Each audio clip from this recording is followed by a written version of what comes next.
তাহলে আসুন আমরা এই ফোনটি এখন জলে ডুবিয়ে দেখি। সত্যি কোম্পানি যারা ক্লেম করছে যে এই ফোনটা ওয়াটার রেজিস্ট্যান্ট, সেটা একবার চেক করে দেখি।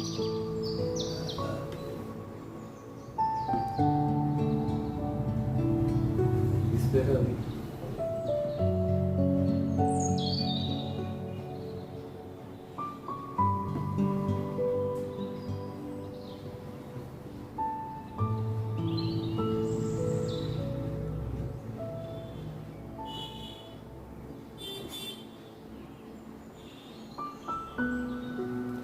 সত্যি কিন্তু তাই, ফোনটা ওয়াটার রেজিস্ট্যান্ট। দেখুন